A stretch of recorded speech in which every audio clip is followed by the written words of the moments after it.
കേരളം കടലാക്രമണത്തിലും കാലവർഷക്കെടുതിയിലും ഉലഞ്ഞു നിൽക്കുമ്പോൾ സംസ്ഥാനത്ത് ഒരു ക്ഷാമവുമില്ലാത്ത ഒന്നേയുള്ളൂ.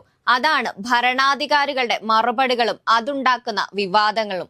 സാധാരണ ജനങ്ങൾ ജീവനും സ്വത്തും പണയം വെച്ച് ദുരിതാശ്വാസ ക്യാമ്പുകളിലും കടൽ തീരങ്ങളിലും അലയുമ്പോൾ ആശ്വാസവാക്കുകൾക്ക് പകരം തത്വശാസ്ത്രപരമായ ന്യായീകരണങ്ങൾ വിളമ്പി ജനങ്ങളുടെ മുറിവിൽ മുളക് പുരട്ടുന്ന തിരക്കിലാണ് സംസ്ഥാന ഭരണകൂടം.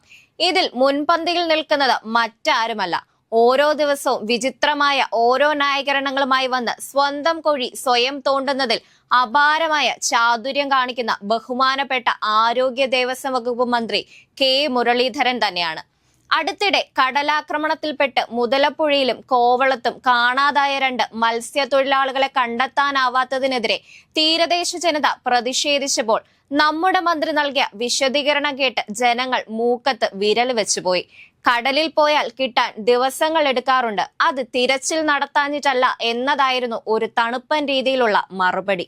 ഉൾക്കടലിൽ പോയ തങ്ങളുടെ പ്രിയപ്പെട്ടവൻ ജീവനോടെ തിരിച്ചെത്തുമോ അതോ മൃതദേഹമായി വരുമോ എന്നറിയാതെ കരഞ്ഞു തളർന്നു നിൽക്കുന്ന ബന്ധുക്കളുടെ മുഖത്ത് നോക്കിയാണ് ഈ യാഥാർത്ഥ്യബോധം അദ്ദേഹം വിളമ്പിയത്.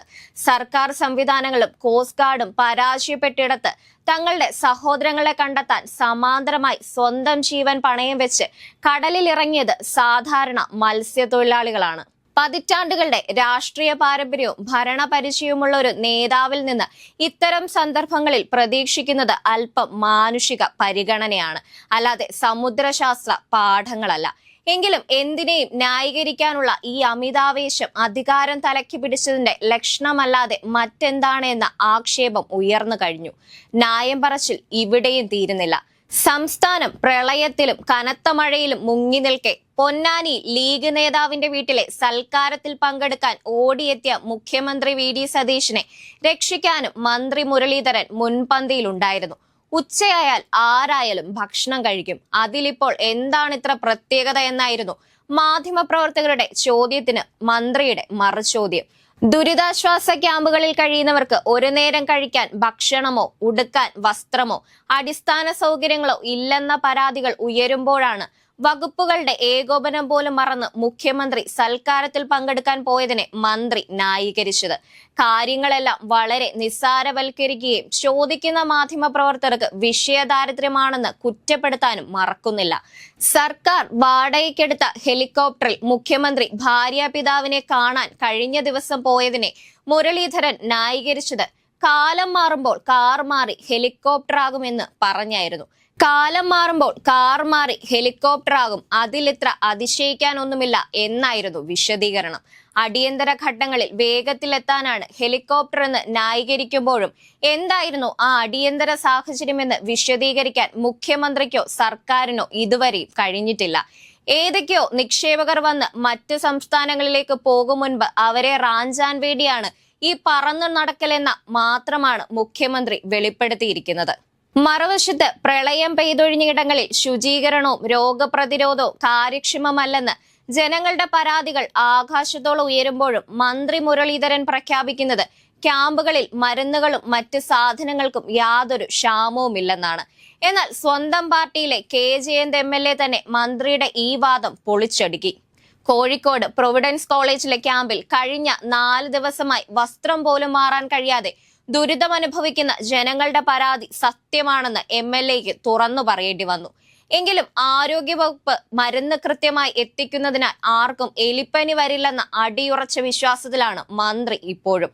ആശുപത്രികളിലെ ചികിത്സാ പിഴവുകളും രോഗികൾ നേരിടുന്ന അനാസ്ഥകളും പണ്ടത്തെ പോലെ തന്നെ അല്ലെങ്കിൽ അതിനേക്കാളേറെ ഇപ്പോഴും സംഭവിക്കുന്നുണ്ട്. മുൻപ് നിപ്പ രോഗബാധ ഉണ്ടായപ്പോൾ എരണം കെട്ടവർ നാട് ഭരിച്ചാൽ ഇങ്ങനെയൊക്കെ സംഭവിക്കുമെന്ന് പണ്ട് പ്രതിപക്ഷത്തിലിരിക്കെ മുരളീധരൻ പറഞ്ഞ വാചകങ്ങൾ പിന്നീട് സോഷ്യൽ മീഡിയയും പ്രതിപക്ഷവും കുത്തിപ്പൊക്കിയതാണ്.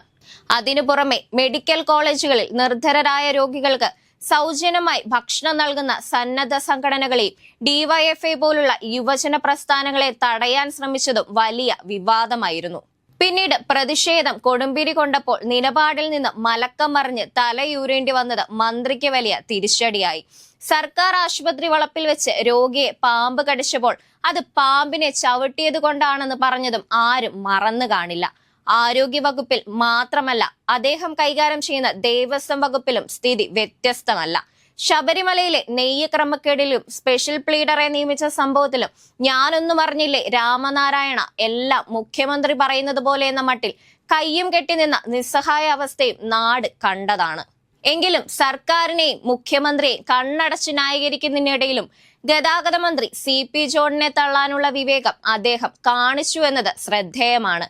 പ്രിയദർശിനി സൗജന്യയാത്ര പ്രയോജനപ്പെടുത്തുന്ന സ്ത്രീകളെ അധിക്ഷേപിച്ച CP ജോണിനെ തള്ളിപ്പറഞ്ഞ മുരളീധരൻ അത് സർക്കാർ നൽകിയ അവകാശമാണെന്ന് വ്യക്തമാക്കി.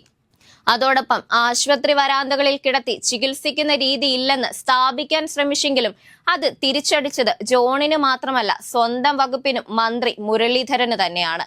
ആശുപത്രി വരാന്തകളിൽ ഇപ്പോഴും രോഗികൾ കിടക്കുന്നുണ്ടെങ്കിൽ അതിനുത്തരവാദി ആ വകുപ്പും അത് ഭരിക്കുന്ന മന്ത്രിയുമല്ലാതെ മറ്റാരാണ്? ചുരുക്കത്തിൽ, നാട് ദുരന്തമുഖത്ത് നിൽക്കുമ്പോൾ ജനങ്ങൾക്ക് ആശ്വാസമേകേണ്ട ഭരണാധികാരികൾ വാചകമടി കൊണ്ടും അനാവശ്യ ന്യായീകരണങ്ങൾ കൊണ്ടും ജനങ്ങളെ പരിഹസിക്കുന്നത് ഒരു പതിവ് കാഴ്ചയായി മാറുകയാണ്. നാക്കിലെ വാക്ക് അളന്നു തൂക്കി ഉപയോഗിക്കേണ്ട സ്ഥാനത്തിരിക്കുന്നവർ സ്വന്തം അബദ്ധങ്ങൾ മറയ്ക്കാൻ വ്യാജ ന്യായീകരണങ്ങൾ ശമിക്കുമ്പോൾ ഓർക്കുക, ജനങ്ങൾക്കെല്ലാം കാണാനും കേൾക്കാനുമുള്ള ശേഷിയുണ്ട്.